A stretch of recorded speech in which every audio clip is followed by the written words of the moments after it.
It's a fantastic time to be playing next week on World of Tanks console because we have so much stuff going on and we're going to get into all of that right now. The first thing that we're going to cover is, of course, this week. Then there's the fixes that we had, which I want to talk about one thing in particular in more detail, and then we'll have the upcoming events along with a Q&A that Wargaming have released and some other topics that Wargaming are thinking about implementing into the game in a later kind of time. So first things first, we have of course got the Red Tigers season continuing until like April, I believe it's going to finish. So we've got still quite a lot of time to be able to complete it. And for those of you wondering how many people have completed it, well, 6,500 of you have managed to complete it. I'm getting there. I think I'm at season rank 185 or something like that. And of course, being rank 100 is the completion that Wargaming take. Then we have, of course, had the new Tier 8 Soviet TD, which is the ISU 152K, which I did a video on, and I really enjoy that tank. It really is a kind of new, well, not a new tank, but one that can definitely be fantastic to play. Is it overpowered? No. Is it particularly terrible? No. It's kind of just an average, kind of high alpha tank within the game at Tier 8. But then we also have the March Challenge, which is continuing, the HMH T3485M that you can get your hands on for free, and I would recommend you actually do that. This tank is absolutely so much fun, and we did a video on this as well, where I managed to get nearly 5k, just under 5k damage in this tank, albeit the non-skinned version that's just the T3485M. Then we have the Tanks Reforged event, where the US turreted TD line got buffs, and we'll be doing some videos on those buff tanks to show you whether they are actually any good anymore. And then we're looking at the Brothers in Arms platoon op, so make sure that you're continuing with that. You can get top secret key card, and you can get 5% bonus to silver XP and crew XP earnings whilst playing in a platoon, which is really good, and I would recommend it. Then we have the boot camp tank mastery M4A3E8 Thunderbolt Earn Challenge, and that's live until the April the 18th, so you've got plenty of time to do that. But essentially you can get another free tier 6 premium within the game. And then we have had, of course, the what's happening this week, which is just the rundown that we went through last week. But key thing is that something that Wargaming haven't mentioned yet, although mentioned in a previous update news that I think is something we'll talk about, but essentially I believe the Object 279E will be coming as a free tank that everyone can earn sometime during the later half of March. So we'll be looking at the end of March, where this free tier 10 premium Russian heavy tank comes into the game, the Object 279E, so keep your eyes peeled for that, but that's not mentioned within this, so we'll be looking whether or not that actually comes into the game, or whether Wargaming were just pulling our leg. But other than that, fixes this week. Modules now appear destroyed as soon as your vehicle is destroyed. Well, I mean, I should have hoped that was in the game anyway.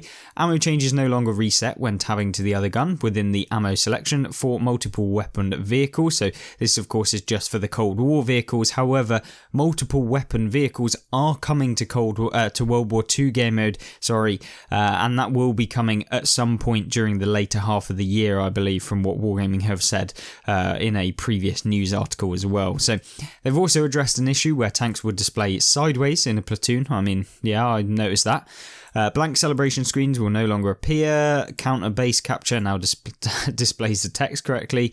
And then a couple of other things. But the key thing that I really wanted to actually highlight is that the damage effects in sniper view no longer kind of create those massive fire effects that can be really distracting from when you're trying to aim at people and stuff like that. So they've reduced how much of that is within the sniper view.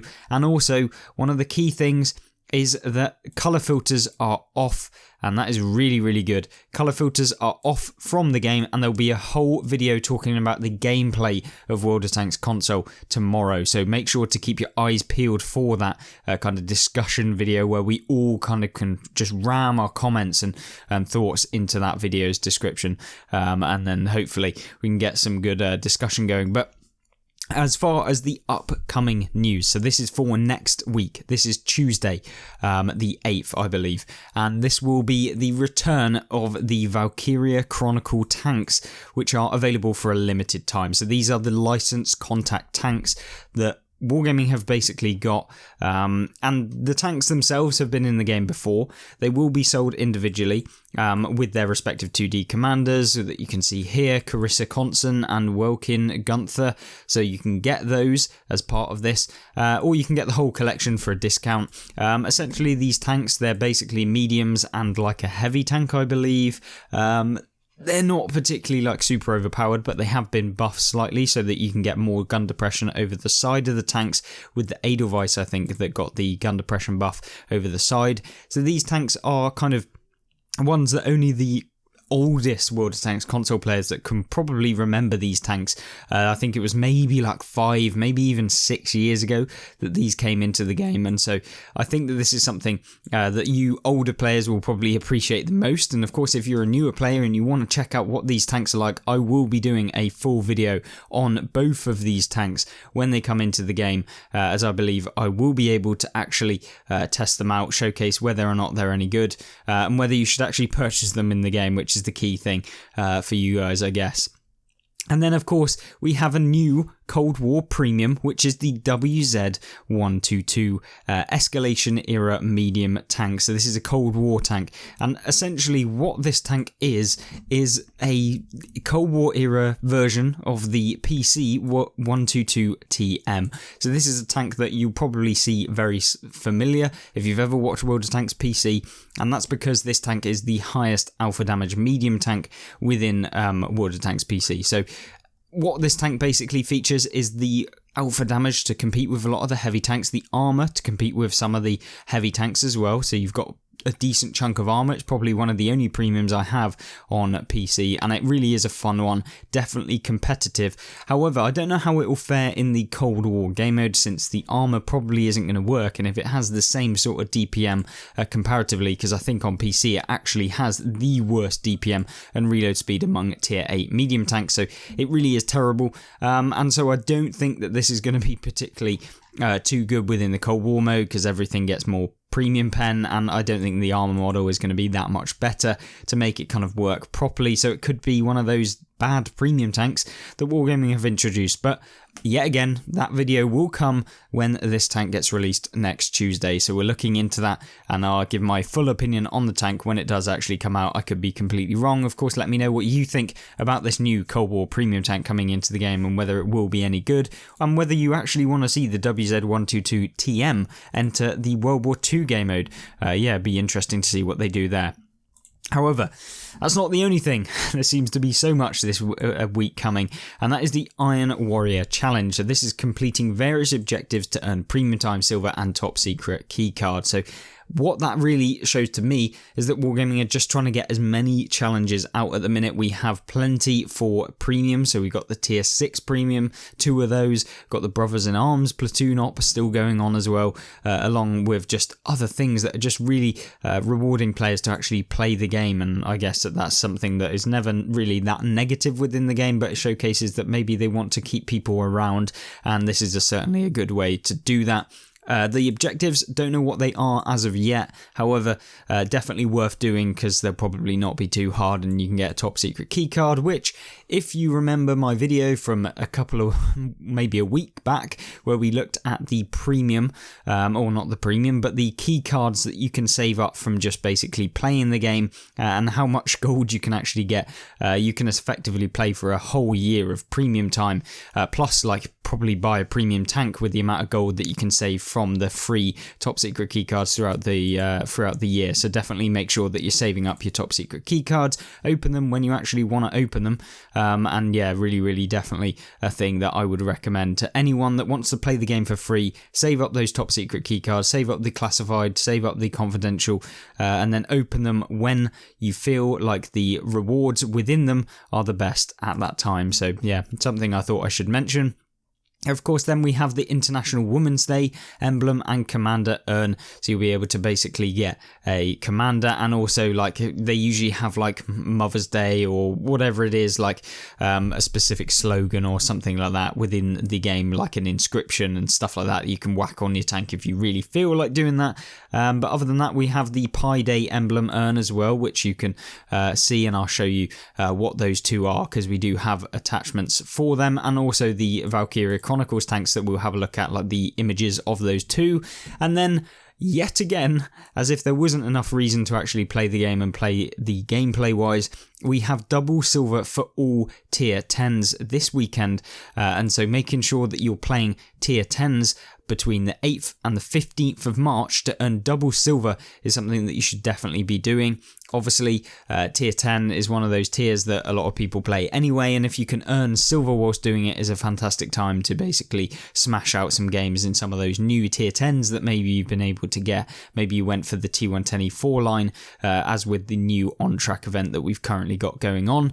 And then, of course, we have promised non-licensed or holiday premium commanders are on sale with 25% off in individual bundles, so make sure you check them in the store. That's what Wargaming has said. You know, make up your mind whether you want to spend like 2,000 gold on a commander within the game.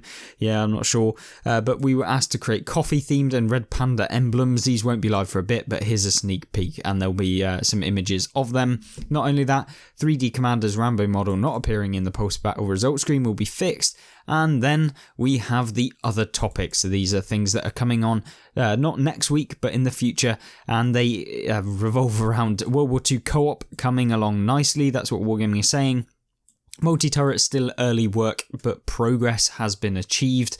And then new onboarding missions are in development. So Wargaming are looking to basically improve the new player kind of learning experience that they've got in the game. But given previous experience of what Wargaming have tried to do for new players, it's probably not going to be good. But yeah, we'll have to wait and see as to what they actually do with that. And they'll be running a class-based matchmaking test on March 18th to the 21st. And it does differ from the previous, and in the processing order of platoons. In this latest implementation, 1 versus 5 light tank scenarios will not occur.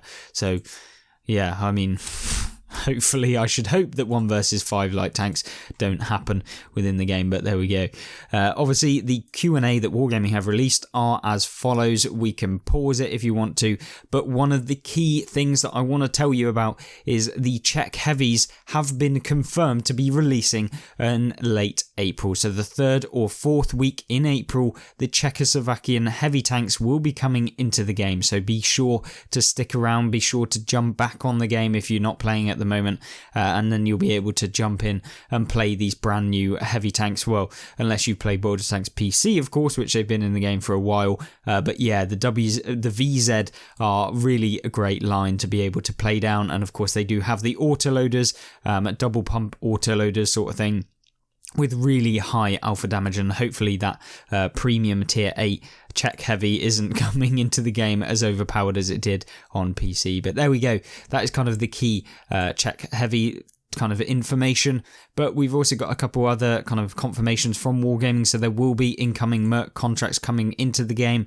The Centrifuge is coming, the Slapjack is coming, and the Bulwark is coming, all in April. So we got 3 mercenary contracts coming out.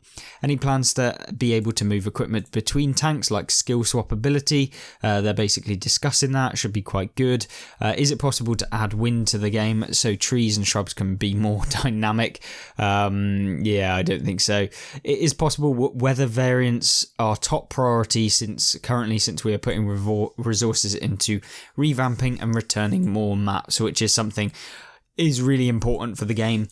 I hate the fact that they're actually going to be doing weather variants again. It's literally just a middle finger straight to everyone that literally said weather variants are terrible. I'm certainly in a kind of in the boat that thinks that weather variants are terrible for the game. They're just, they're horrible. Like the fact you have literally like tier 2 view range on a map that is supposed to be huge, and so literally if anyone just puts on good, basically good vision, and they sit in the middle of an open field, they can still outspot opponents that maybe are moving within bushes and stuff like that. It just makes it completely rubbish, in my personal opinion, and I think they're a terrible idea. I would rather see them actually just move forward. But yeah, kind of disappointing, but there we go. Any plans? Can we update on the reload progress? Blah, blah, blah. And there will also be a confirmation for Israeli tanks coming into Cold War, and they will be coming towards the end of 2022. So Israeli tanks are coming into World of Tanks. So that'll be the first time ever, I believe, even on any of the game modes, whether that be PC, console, or World of Tanks Blitz as well. So all of those, there will be Israeli tanks first coming onto console, at least from my own personal memory. If I'm wrong in that, fact check me, comment down below if I'm wrong, but I think that is the case. So there we go. Some pretty interesting information, and of course it is time to say goodbye to Modern Callout as the community manager for World of Tanks console. She's moving on to something else, and I want to say a big thank you for helping out everyone within the community, and it definitely is sad to see you go, but there we go. Hopefully you have a much better time somewhere else. I'm sure you probably will do, but there we go. Yeah, hopefully you have a great time, and yeah, hopefully someone who replaces you can do as good a job as you did. So thank you very much, and I thank you for watching this video. Make sure to comment down below. Thank you to Modern Callout, and yeah, thank you very much for watching. Hope you have a great rest of your day and a great rest of your weekend as of the recording of this video, and I hope to see you in the next one. Goodbye.